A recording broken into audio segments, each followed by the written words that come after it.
Hello, this is a presentation on white supremacy. Hersley, what is white supremacy? Well, white supremacists believe that white people are superior to other races, meaning that they believe that whites, such as themselves, should have dominance over people's backgrounds, that they have their own culture, that they believe that they should have a white, like segregation didn't just exist. Anyways, white supremacy dates back to the 17th century.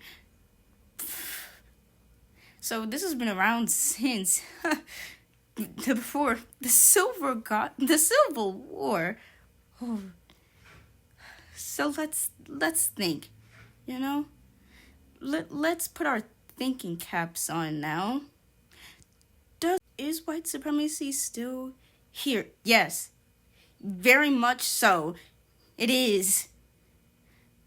White supremacy is a massive issue that we have to deal with. But let's think about this critically.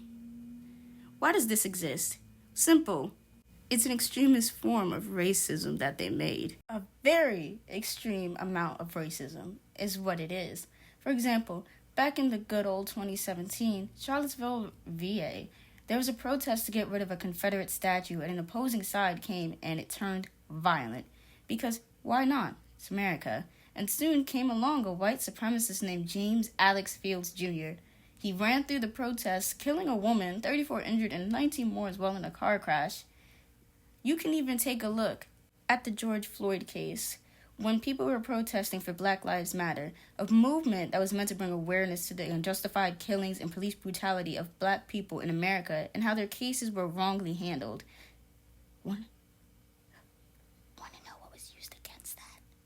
The term white lives matter,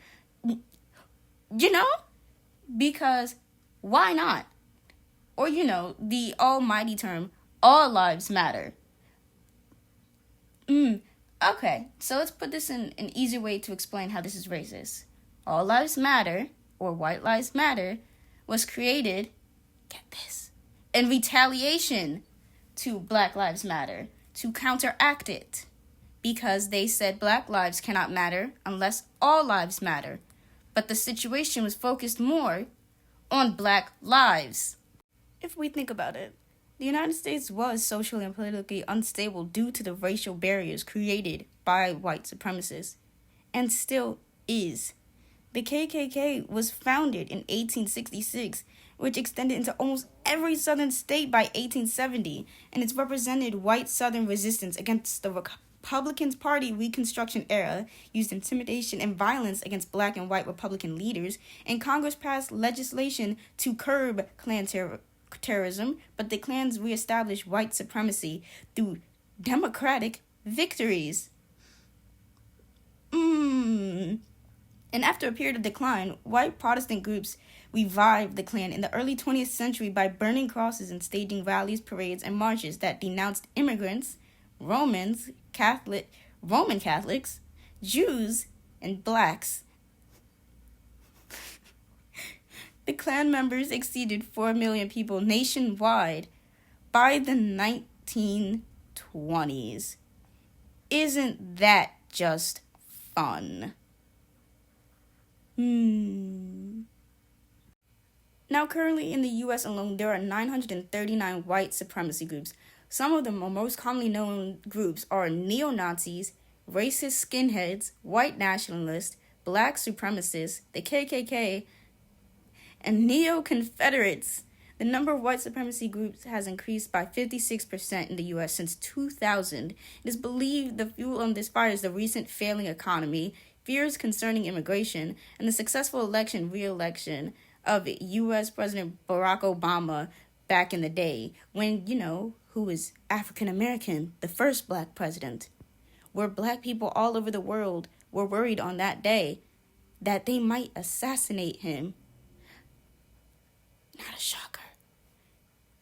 Now, in the early years of white supremacy, we're going to just use the KKK, the members were exceedingly violent. They burned crosses, staged rallies, parades, and marches, as mentioned before, and they may seem harmless acts, but the KKK didn't stop there.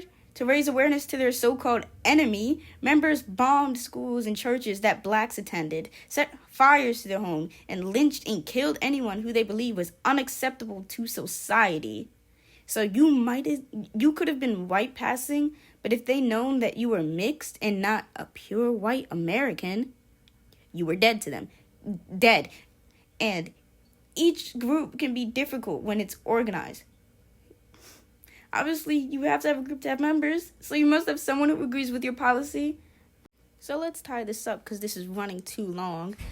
Images of terrorist organizations such as the KKK and neo-Nazis serve as an outlier, a caricature of racism in the post-civil rights era. And although violence, how it was back then, has slightly gone down, it doesn't mean that they still aren't violent to this day. And that colorblind racism is still the best literation of a white supremacist order that they can do for now.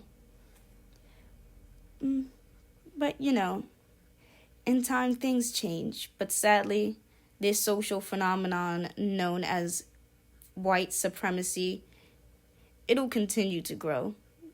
No matter how long we wait, it's still gonna be there. And that's the end of my presentation. Bye-bye.